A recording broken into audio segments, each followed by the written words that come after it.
year 2024. And it includes a number of rollovers that include projects that were not completed in the previous year. It includes grant funds that have not been fully expended. It includes other monies that we received for projects. A lot of them are roads projects, park projects that are either underway or ready to be commenced. In addition to that, we have donations that have come to the city and some other items that were on the capital improvement list that Mr. Pyle presented to you and that you have already seen with regards to things like the golf course equipment purchase. We had the fire station renovations, things like that. So most of it should be fairly familiar to you, and I'd be happy to answer any questions that you might have. Okay. Any questions from the council? Okay. Thank you very much. All right, our second public hearing will be application ZPZ 8 2023. And we'll turn the time over to Mr. Pastrick. Thank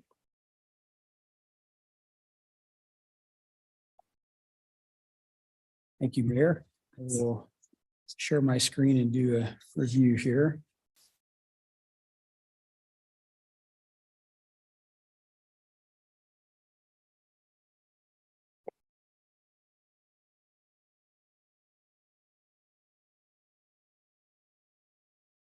Right. So for GPZ 8, this is the property at 7007 West Appaloosa Drive. It's 5.9 acres. You can see here this just the area that's outlined in red. And the zoning currently is the A1 zone. The requested zoning is the manufacturing zone. The general plan designation actually was for parks or open space, and the request is to change that to light manufacturing. Here's just a little bit closer up of that property. So it's a bit unique in that you have just in terms of what's around it and the access to the property. So first of all, this larger piece to the south and the east is owned by Magna Water Company. So they have several wells on this property, as well as a water treatment plant that's here on just on the south end of the property. You have this small wetland parcel the city actually owns here. A manufactured home, mobile home park here, Western Mobile Estates to the west. And then to the north, on the north side of the Ritter Canal and north side of Beagley Road is the Ara Industrial Park. So just some additional images here. So this just shows the zoning. So again, agricultural zoning currently. There's the manufacturing zoning to the north of this property. And this is the concept plan that's proposed. So they're showing some flex industrial space on the east side of the property. So that's the purple or the purple building, excuse me. And then the blue would be self-storage. And then there is an existing home on the property that they're proposing to use as an office. There is, by the way, an easement in favor of this property that goes out to 7200 West through the mobile home park, but that is a private street. So they are proposing as part of this to be an access across the canal to Beagley Road, which of course that's a public street. Just a plat map here, just some images. So this is looking east towards the property. So that fence is the boundary line of the mobile home park. So that building, kind of orange building to the left is the existing home on the property. This is looking back west on Appaloosa Drive within the mobile home park. So this is now on the north side of the property looking to the south. So this is from Beagley Road looking towards the canal. So the property would be on the other side of that vegetation there where the canal is. This is west along Beagley. So you can see the industrial on the north side of the street. And looking northwest again at the industrial, and then looking to the east along Beagley. So let's go back to this image. So just this particular property does have some challenges to it in that because Magna Water owns this property to the south and east, that likely will remain that way in perpetuity. So we don't see the likelihood of any roads being able to extend through that property.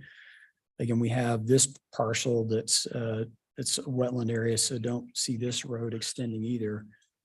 So really access wise, you're looking at this private street, which by itself, that mobile home park was built under the county's jurisdiction many years ago and is already short by today's standards on access. So they really would need an access to Beagley, which is what they're proposing.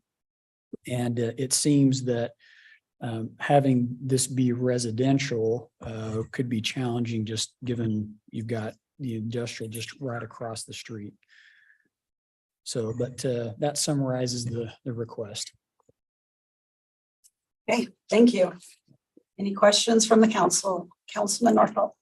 Steve, doesn't the city own some property around here that's open space? Maybe we can back up to the Yeah, you bet. bigger map and you can show that. You bet. So I mentioned we picked up this property here as just wetlands. It's probably been over 10 years ago. But then we also own the property in this area here. So you have the new parks facility is down in this area. So we own property starting at Parkway, these parcels, and then this area here as well. So it's separate. What we own is separated by the Magna property. How much of that is in the general plan for parks and open space? So we showed that all of this, which also will kind of double as stormwater detention, to get those mixed up, detention and retention. As well as there's kind of a strip, if you will, that showed across kind of the northern part of the Magna property and then connecting into this piece. So that was the idea at the time. The plan was put in place back in 2015 was you'd have some of the property just kind of along the south side of the canal. And if you go back far enough, this parcel actually was owned by the mobile home park, although it wasn't developed. But then it was maybe 5 years, give or take a year or two, was sold. Where's the Crosstown Trail? So the Crosstown Trail is in this area is along the north, south, Dan, correct, south side of the Beagley Road. So between Bigley Road and this property? So, right, so you have the, this property, the canal, That's on the north side. North side. north side of the road. It is on the north side. Okay, sorry. Sorry. So, yeah, you have this property, the canal, Beagley Road, and then the trail.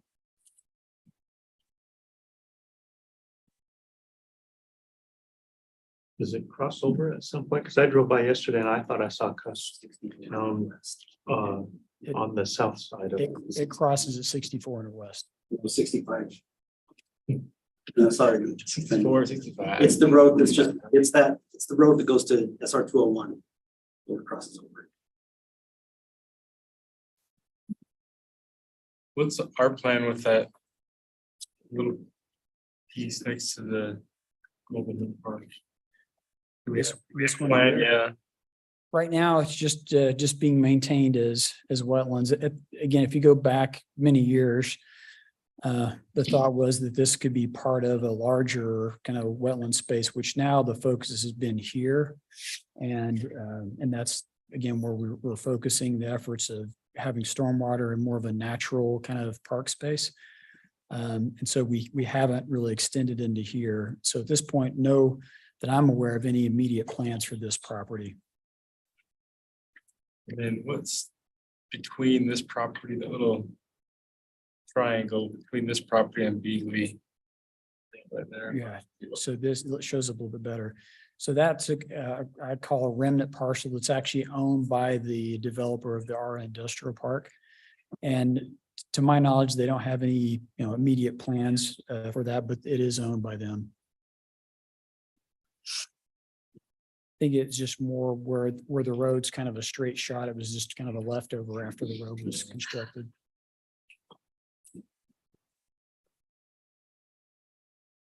In planning commission minutes, there was a mention about how having that access come from the north through the developed industrial property is not ideal. But when I drove it yesterday, it didn't seem that unusual because if you're coming from 7200 and you're passing through residential, I mean, obviously you're going to run into the manufacturing if you continue down Beagley, but it didn't seem unusual to have another development of residential with an access point immediately after all that residential.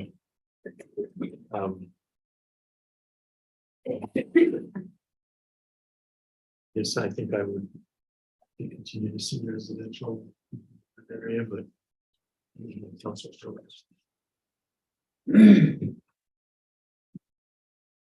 I'm nervous about changing general plan from parks and open space. Just about anything. I mean, I'd like to keep it parks and open space. That's our general plan, right? I think the only way to do that, though, is for the city to buy the property. Yeah, and I don't know if we're looking for more property in that area or not. Would you like Public Works to come talk on whether or not open space would be, more wetlands would be appropriate out there? I think I'd like to hear more about Public Works, Parks and Recs plans for our property around there. Okay. We have Do you want to? Mr. Johnson. Yep. We might as well, so that, because we'll be voting on this next week, so we might as well get all the info. Maybe Is this next week or is it 2 weeks? Next week, because there's no development agreement. So the city owns approximately 80 acres, about an eighth of a mile east of here between, there we go. That shows most of it, yeah. So between 6400 West and the Magna Water Treatment Plant, the city owns that land and it's a regional, from the Public Works Department standpoint, it's a regional stormwater detention facility that stores water from approximately about a third of the city. And so it was acquired for that purpose. And so from our perspective, that's why it exists. But Parks and Rec has also been working on a network of trails and some use with the Granite Technical Institute to have some agricultural projects from high school students that happen on that property as well. And so the adjoining parcel immediately south of this property in question is owned by Magna Water. And I don't think they ever have any intentions of development of that parcel. And in fact, we're doing a project. Kobe Wilson spoke about an acquisition we have from Magna Water a few weeks ago, where we're taking water and pushing it to the east through the city's property and taking it off of the Magna Water property, because it actually would go through this parcel in question. And over the years, that particular property owner has brought in fill and to raise it up. It's been wet historically. So you've seen it filled over the years. Has there been any conversation with Magna about extending a trail system from our property through their property?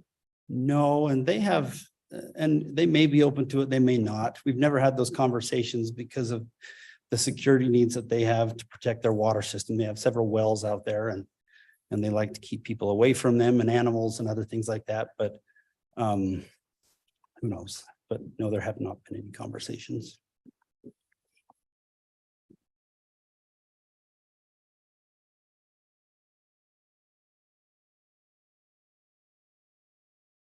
Any other questions? Okay. Thank you, Mr. Johnson, for that info. Anyone else have any more questions? Okay, seeing no other comments, we'll move on to our other public hearing that will be heard in 2 weeks on October 10th. And it is concerning application GPZ 7, 2023. Mr. Pastrick. Thank you, Mayor. Share my screen again here.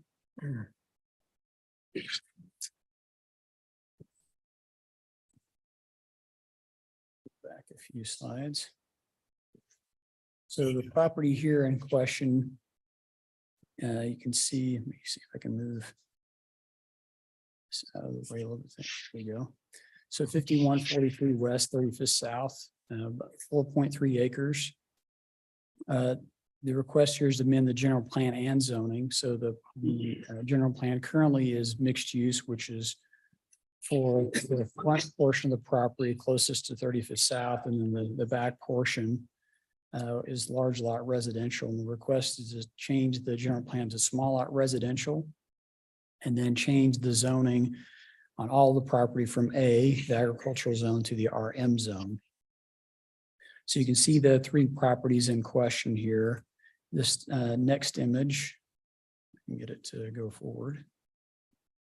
There we go. Just highlights those a little bit closer. So you can see again, there's an existing home on the property here. You have the Stubb Street to Kiowa Way here to the east.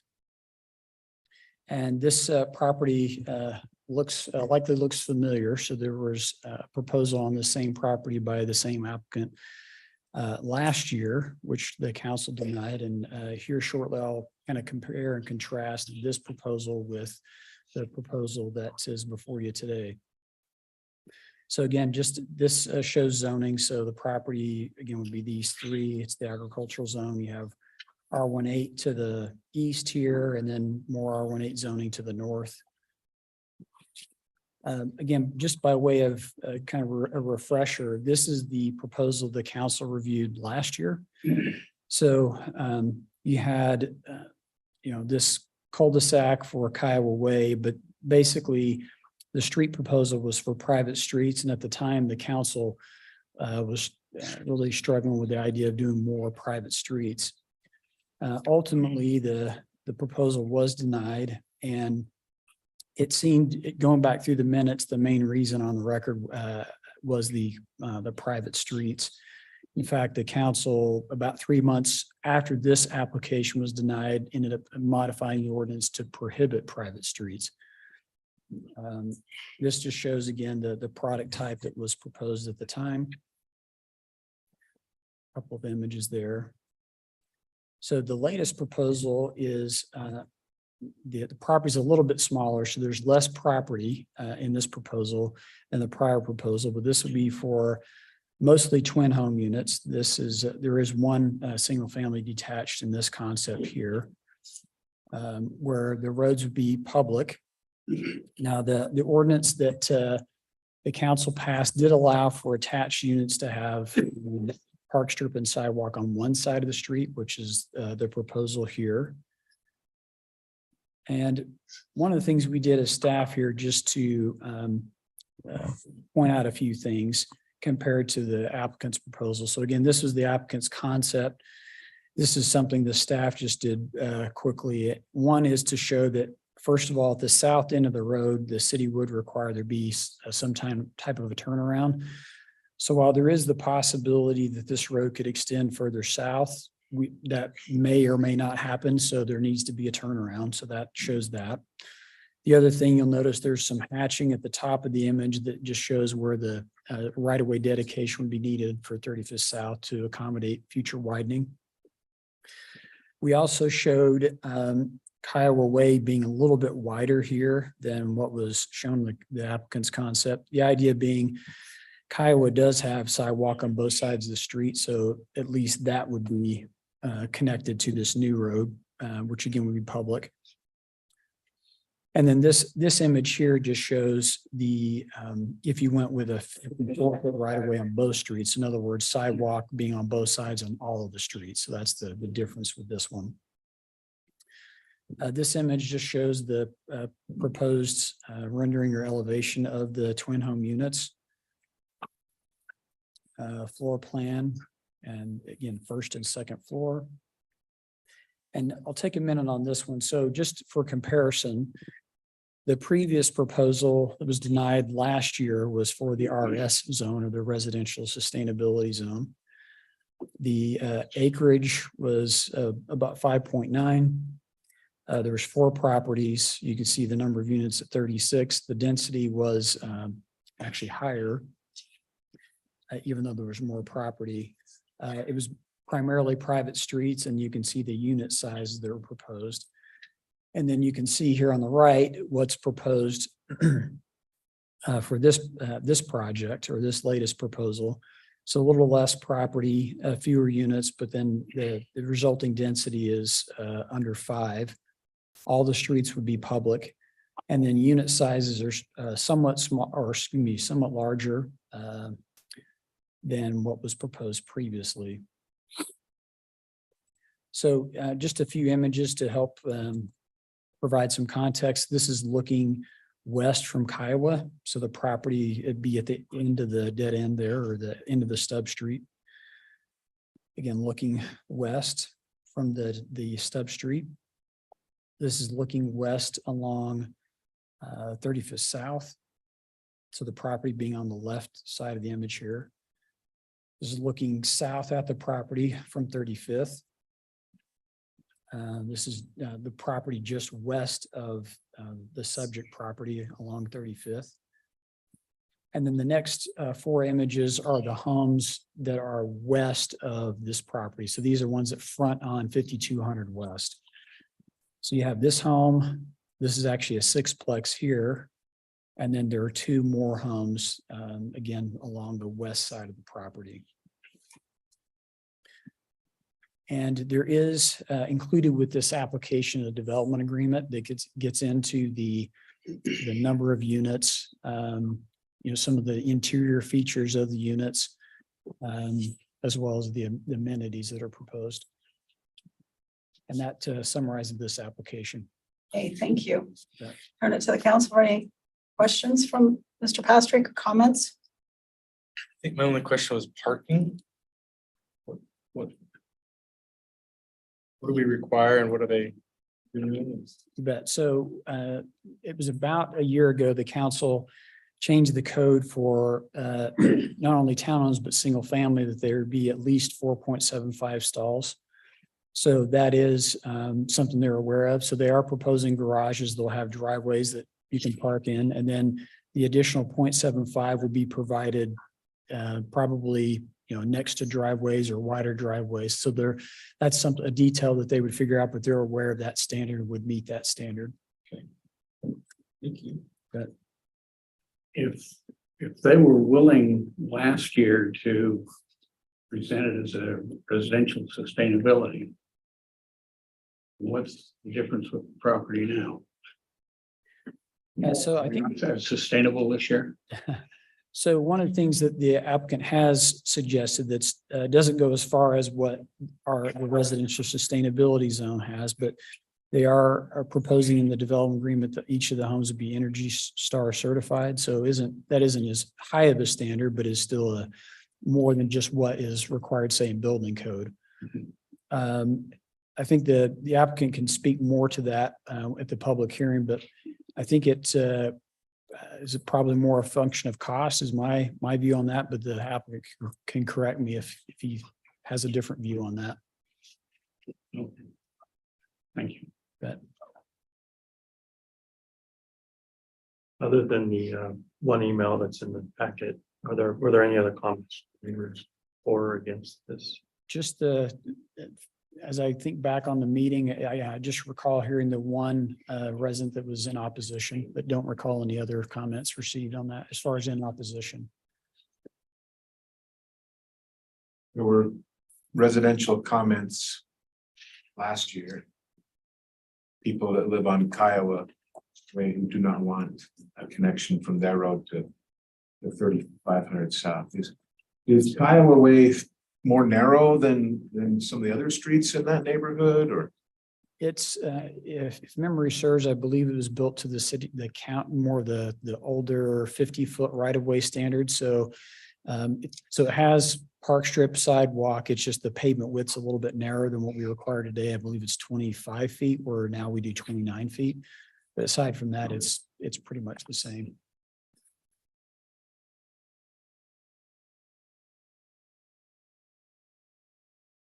I want to declare a conflict of interest. I don't think I'm required to do this, but this is my neighborhood.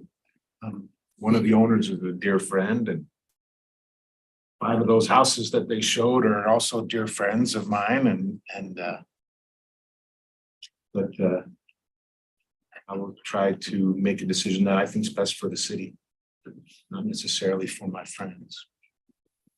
Thank you. Any other? Oh, Oh, yeah, Go ahead. sorry, I mean, yeah, it's nice piece of property and I wonder if can like done the same thing. Or has to be nice.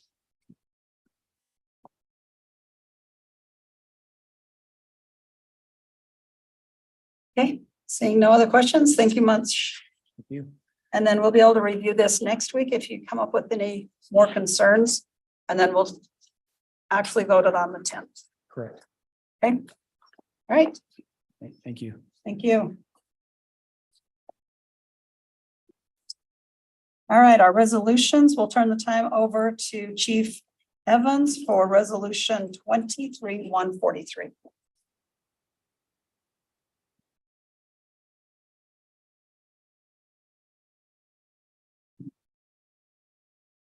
When you first got this, you was wondering what happened.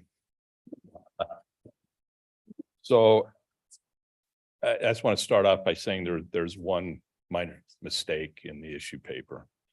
I made a mistake. It says there's 80,000 current miles. There's 90,000 currently on that truck. One of the reasons we're coming before you now with this ladder truck is the manufacturers now to build one of these are 3 years. A couple of years ago, we could have got a truck like this in about 16 months. It's not going to get any better. They're 3 years to build. So trying to look forward, this truck would be about 11 years old, have about 124,000 miles on it. The other thing you got to look at with fire trucks is engine hours. And engine hours, because of the pumps, the hydraulics on them. Right now, if you figure what an engine hour is to miles, this truck currently has 271,000 miles on it. In 3 years, this truck will have 361,000 miles. After about 10 years, the manufacturers, it's hard to get parts for these trucks. And so we're coming now to say, we would like to order this, but it's going to be 3 years before it ever gets here. I'm open. This is the only type of truck we have. This truck is a 100-foot platform. With some of our buildings, it's a very versatile truck for us to not only rescue, but to fight fires. So, like I say, it's the only truck we have in the city that's like this. I'd be open to answer any questions. Compared to a tiller truck with some of our higher density neighborhoods that are going in, how does this maneuver compared to a tiller truck in Missouri? The tillers maneuver a little bit better. The problem with the tillers are right now, if we had to order one, we would also have to hire approximately 6 more firefighters to drive the back of that truck, where these don't require a firefighter to drive the back of the truck. The other thing that I will tell you, tillers are great. We are surrounded by tillers. There is one located in Magna. There's one located in Taylorsville. We have probably one of the only platforms in the valley. They're both useful. I won't say that tillers are not more maneuverable than a platform, but it's the cost of the personnel besides the truck. I did price out a tiller and just ballpark. The tillers now are 2 million. So they're close. They're just about the same. I'm just concerned with development we were just looking at, getting in and out of there, but It is a challenge. I won't say it's not a challenge with those big trucks. But the others will come help us if Oh, we. yeah, but we the other help each thing other we- So much. the other thing we have is we also run two 75-foot ladder trucks. So some of these smaller townhouses, the other ladder trucks we run are just single axle. They're not a tandem axle, so they're more maneuverable. And we run two of those besides this platform.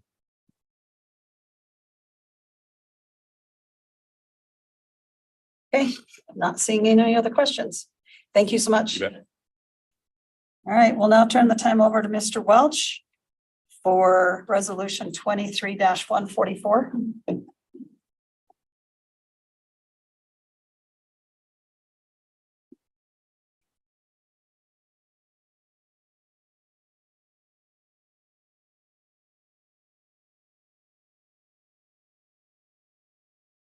Thank you, Mayor, Council, Jim Welch, Finance Director again. This is the annual engagement letter for our audit from our independent auditors that are required by state code to come in and examine the books of the city and the operations of the city. We do this every year to meet state and federal client compliance for both our grants and also for just to continue to operate as a city. The Keddington and Christensen, who we've had do this for a number of years, went through a process the last year where we had RFPs submitted.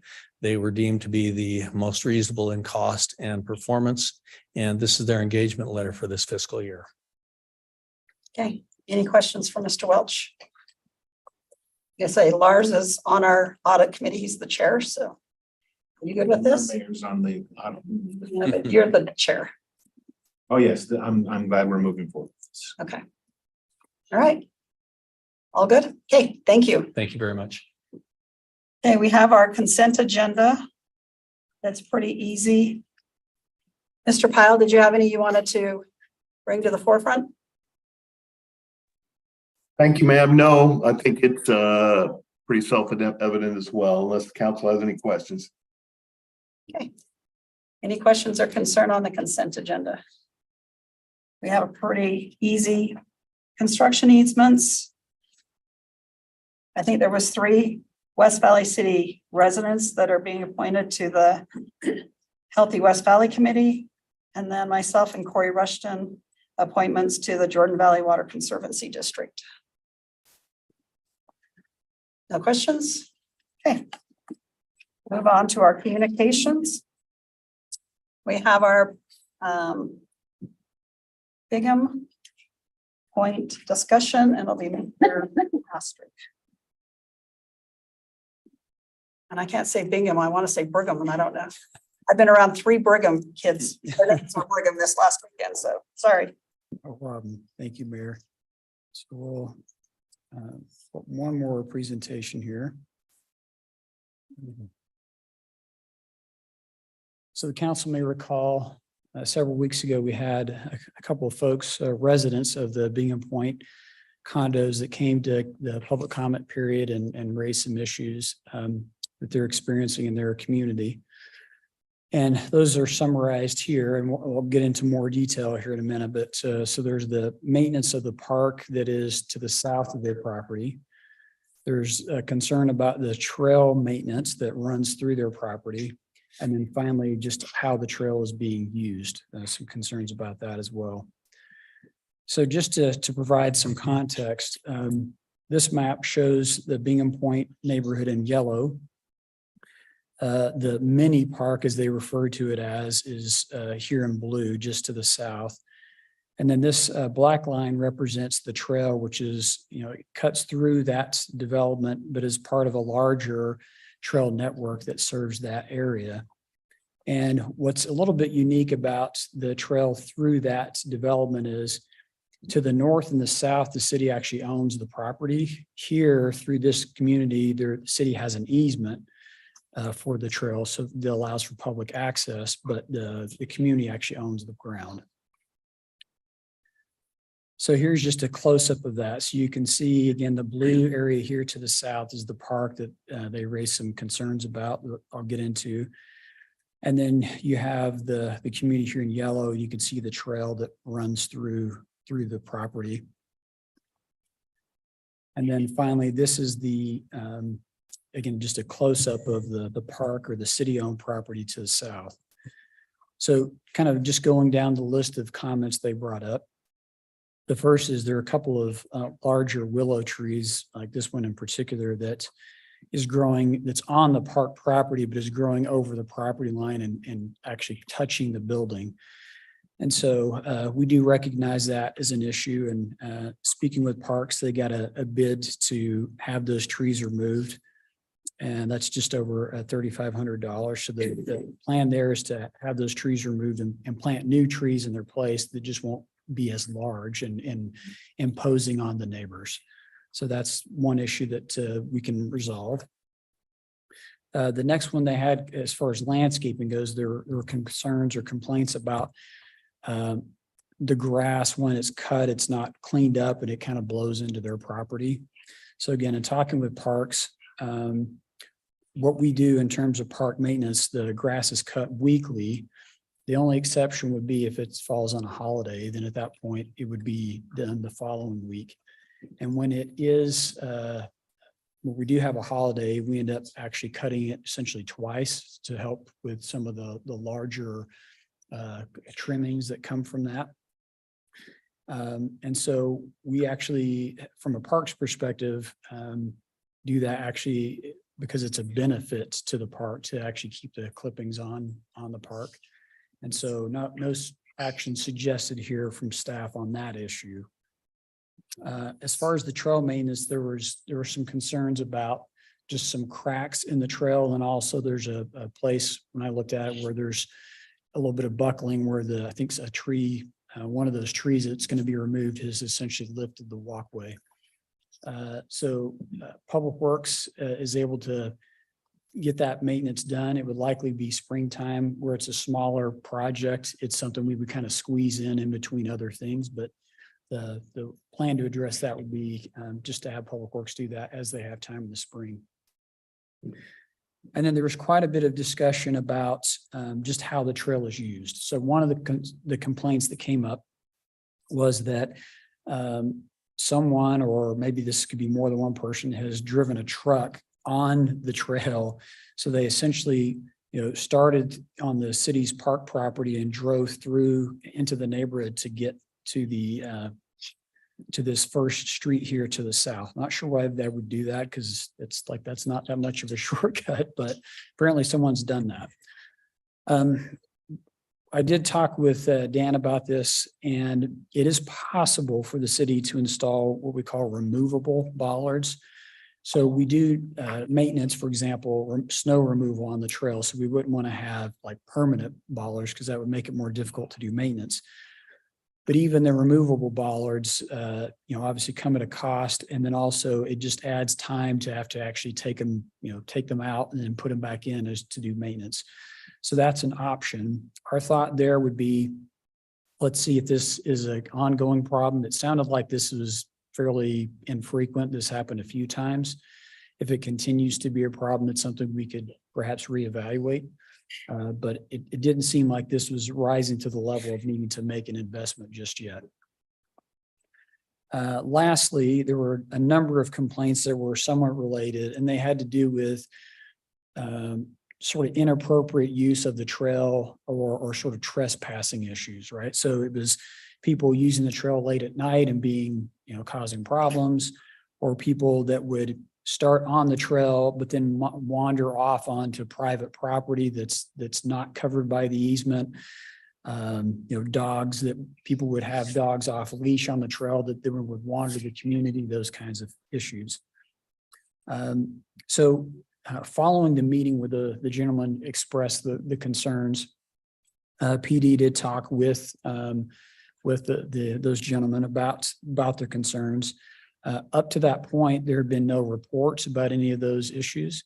So the conversation went well, and basically they were encouraged to report incidents like that to police, so they were aware of those and can follow up. And also police agreed to do some extra patrols and kind of document what's happening if they discover any issues that way. So those were, or at least in terms of some of just the inappropriate activity was discussed with the police department for those issues. It was suggested by one of the complainants that the city essentially deed over the trail to them. And again, just using this map here, from a staff perspective, we see this as a significant amenity to the area. And so I think, again, some of the concerns, again, the city can address or, are continuing to address. We feel like the public access is pretty important through that area. So with that, I'm happy to answer any questions. Okay, to the council, any questions? Do we know what the cost difference would be just instead of taking out those, I don't know if you said 1 or 2 of the willow trees, but just maintaining them so they're not hitting the building? If there's a cost difference there. So I know we have been doing trimming. I think part of the issue is that they're actually, again, starting to create damage to the walkway, the root system, but I don't know if Nancy looked at that too, trimming versus removal. Yes, thank you. Yeah, that's a great question. So the cost to remove both of those trees is, as Mr. Pastrick mentioned, is roughly $3,500. The manpower to keep it trimmed, it would add up over time. The bigger issue, quite honestly, is willows are not long living type of trees, and these are quite mature. And there is a potential fear if there were a strong windstorm or something like that, that it could fall over. So at some point, they're going to need to be removed anyway, and other trees are going to need to be planted there. So this seemed like an appropriate time to do that. So that really, quite honestly, is probably the bigger issue.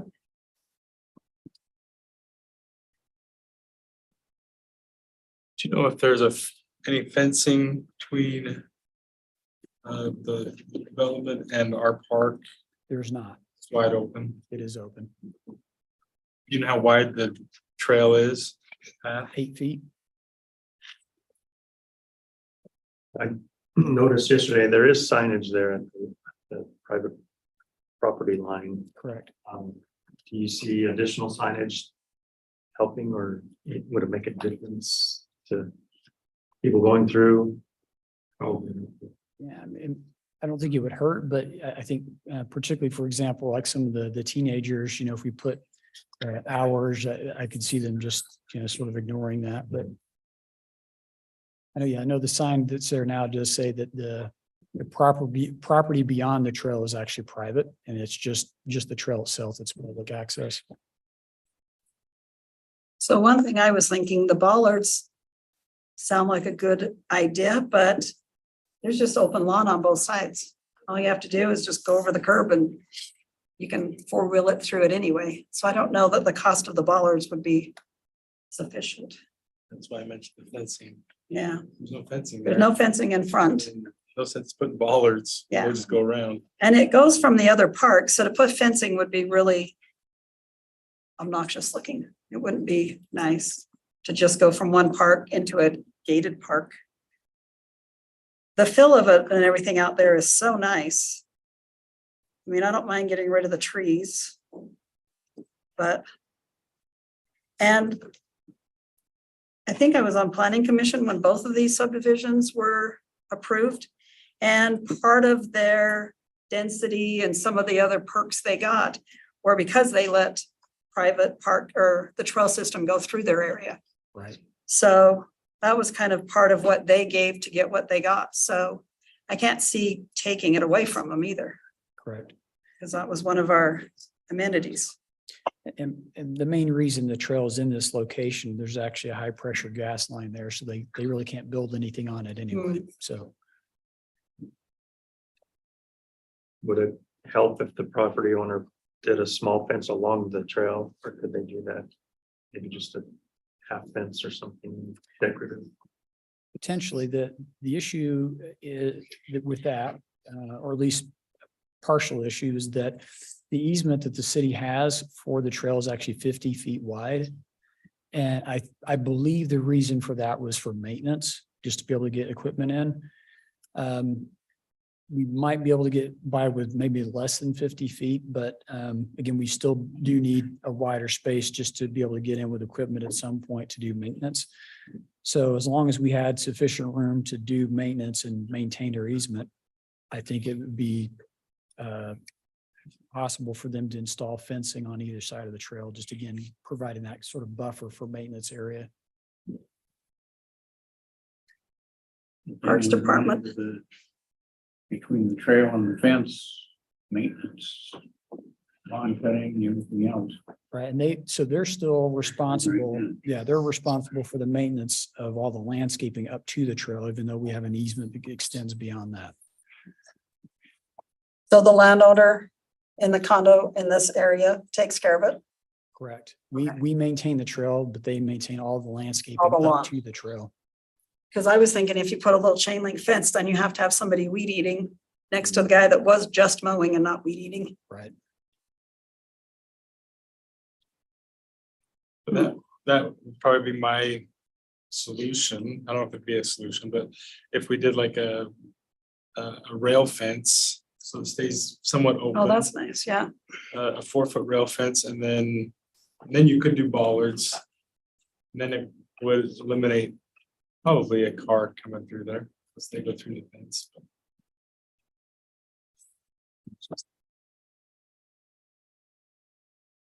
One of the challenges in terms of just limiting access is once you get, even if you were to put, say, fencing along the trail or, a buffer that, once you get to this point, it's so open with the crossing the streets that it's really tough to, because you obviously can't fence across the street. So it just fencing would be, the effectiveness would be limited given those oak crossings there. And I'm talking about the property line between our park and the development. So along this line here. Yeah. Gotcha. Oh, okay. And then have the bollards there. That's making 2 properties, but Oh, so you're saying just put a fence between the 2 private fences on these 2 corners, going along that yellow line? along the yellow line, yeah, just a little space that opens up between the 2, the city property and the Okay. development property. Have a rail fence across there, and then you can do bollards right there at the property line. Then we just pull the bollards out if we have to maintain for snow. And what do we use? What kind of equipment do we use for snow?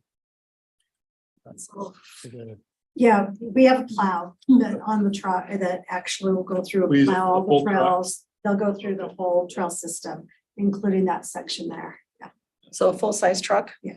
Okay. Yeah, so the bollards would have to come out. yeah, they would. But if it's only for snow, that's not as bad as all summer and all winter.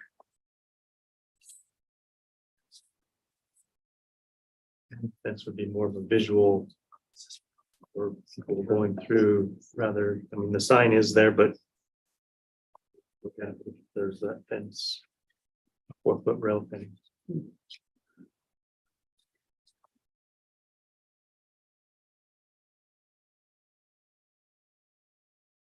Okay, seeing no other questions, so would the council like staff to look into what the cost and how soon they could put up a fence just from there to there?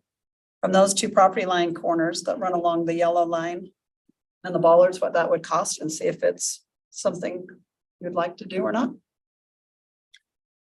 Do you have contact with the maintenance? Not recently, no. You have their contact info? We do, yes.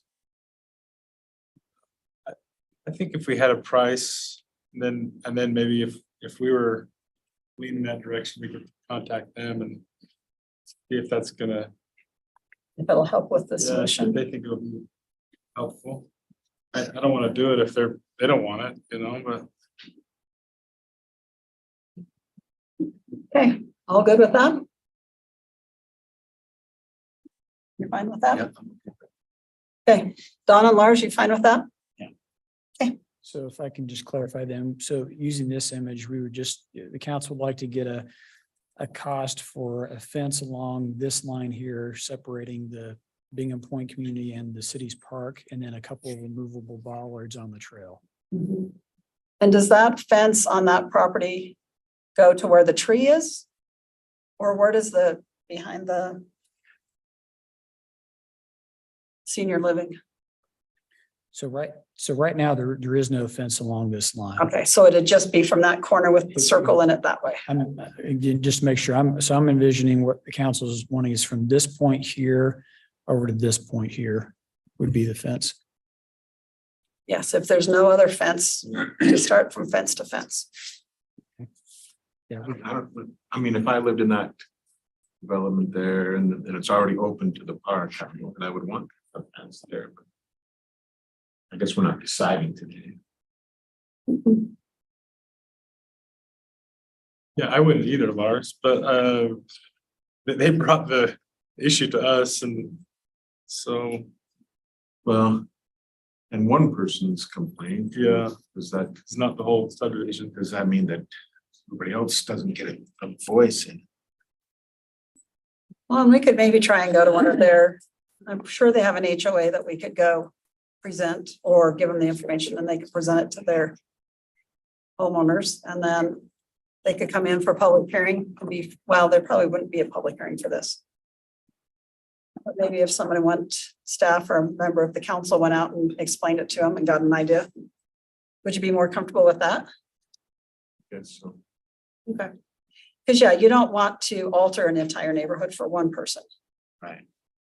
But if they were representing the neighborhood, they could have been the person that the HOA sent down to give us the what for. So, And I don't want to reach out. okay, Here, so they're hearing. okay,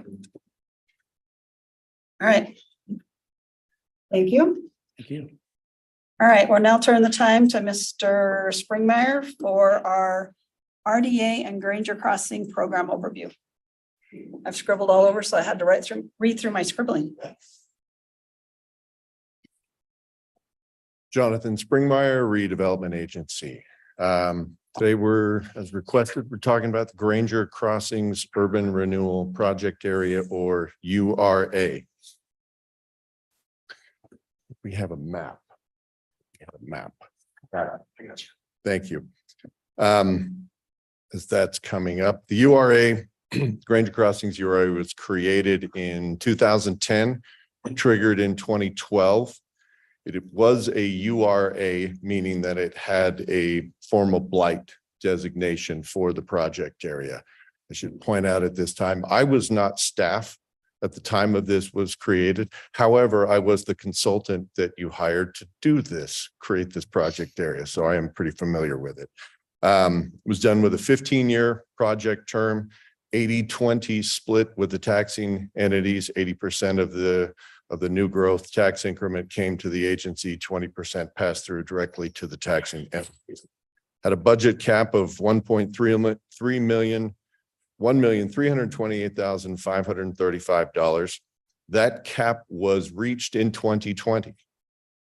So no new increment is being received on this project area.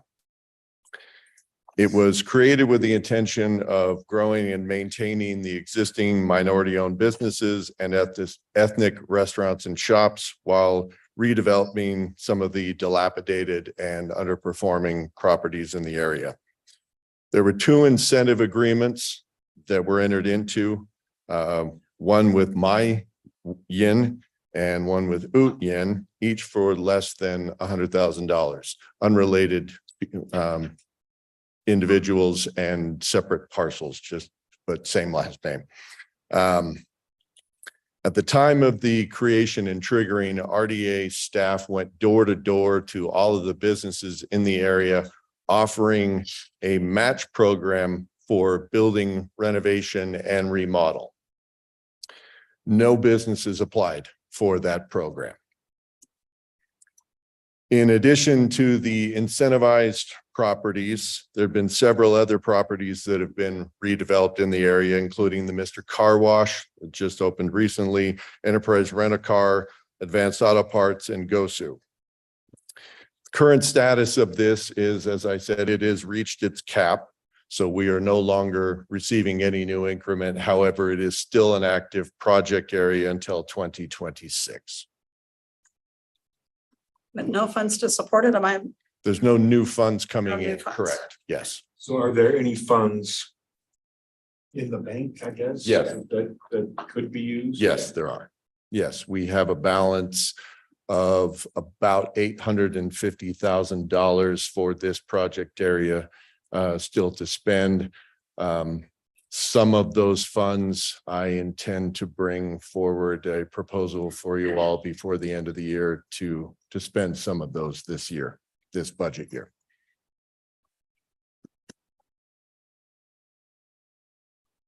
Any questions other than what I've presented? Is the theater in a separate RDA? The theater is in. Yes, no, No, it's not. it's in there. Yeah. It's in an overlay zone.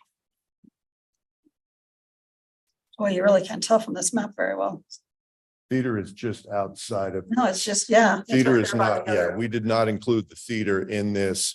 We generally don't put publicly owned buildings in there because they don't we're tax exempt. We don't pay any taxes, so there's not a whole lot of benefit to put them in there.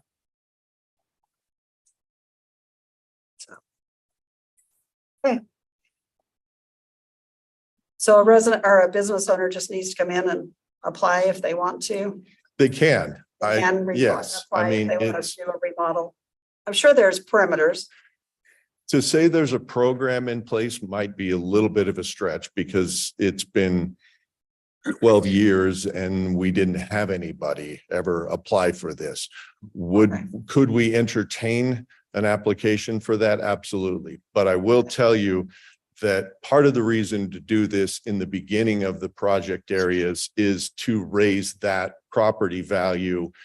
And then the redevelopment agency has an opportunity to benefit from that over the term of that. Right. That's lost to us now. That's not to say we would not consider an appropriate project, but there isn't as much upside for the redevelopment agency, given its current status.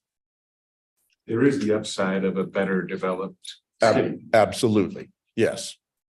And if we I should have just, said financial upside, yes. but you just helped out the car wash. Did And, not. oh, they didn't ask for any Nope. incentive money? Nope. Okay, No They just did incentives it on were, the themselves. only two incentives that were given on this were for Saigon Plaza. And I don't think it has a name. It's the development where the bucket of crawfish Oh, and and the fat the fish. fat fish and Billy whatnot. Trouble That's is- Mize development there. okay. They were both done early on. Okay. Did we go over, sorry, did we go over the Redwood Road a little bit because the sales are gonna be there in the winter, so we can give some funding to the people in that area. Maybe they can do some facelift or something, awning or whatever. Is that be okay? We certainly can. Yeah. Is there a different designation for east of the Redwood? East of Redwood is not in this project area. there. Is there another project area for east of Redwood? No, we don't have one in this area. Should. We had one on East Redwood Road. I'm trying to piece together in my mind the map. I think that was maybe East 3500 may have covered that area.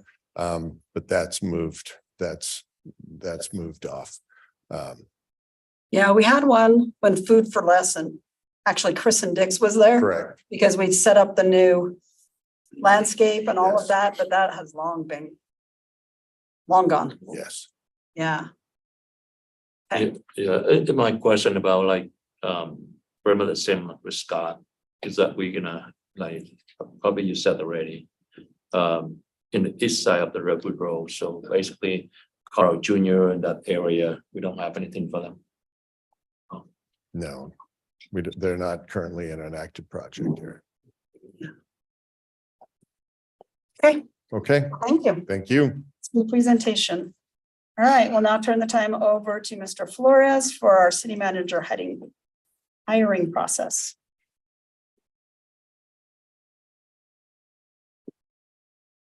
Hello, Mayor and Council, John Flores with HR. I don't have much of an update for you this week, other than from what I said last week, we're working to get things scheduled. You have received that email. So if you haven't seen it already, make sure you read through that and select some times to get scheduled with our recruiter. Other than that, I don't have any other updates unless you have any questions.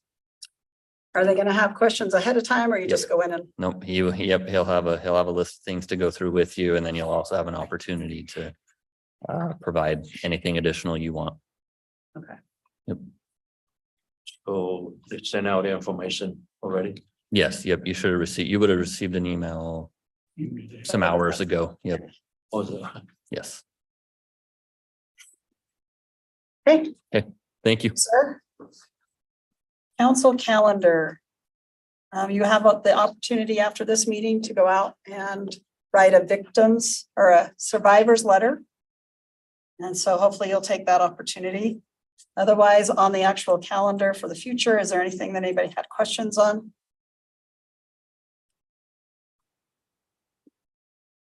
Seeing none, we'll go to potential future agenda items.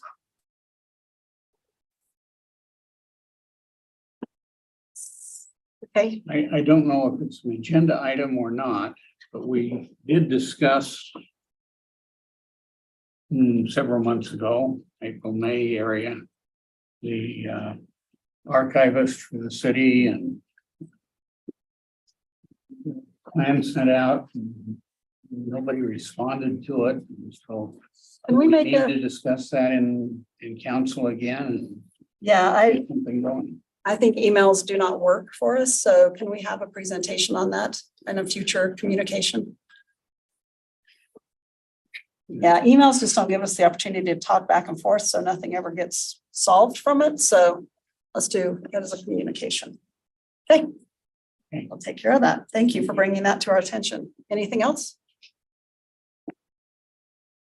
Okay, seeing none, council reports. Yes, On Friday night, I went on a ride along with PD, which was very informative. I probably outstayed my welcome, but you wouldn't go home? we were out till past 2 a.m. Just reinforced the professionalism of our police. I was impressed with their output. And then yesterday I went to the Children's Center grand opening ribbon cutting, and what an impressive facility that they've done. They really were able to tour the facility, and they're going to be able to make a huge impact in greater state. I mean, they're going to do some satellite offices.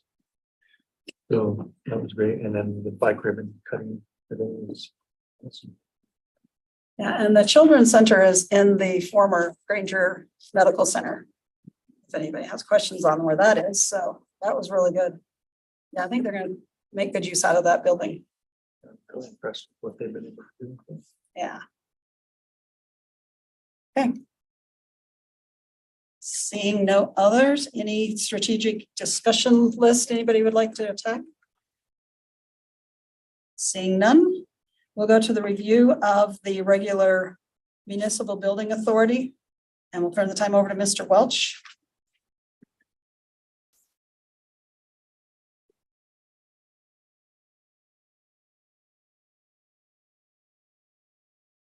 Thank you. Jim Welch, Finance Director. This is the budget opening for the Building Authority of West Valley City, and there's only one item on this. And you recall the need of the theater to have a boiler replacement, a kind of an emergency situation. Mr. Arslanian explained a week or two ago. this is what the budget opening is for, is to take care of that boiler. Okay, any questions on this item? Okay, thank you. Thank you. All right, do we have a need for a closed session?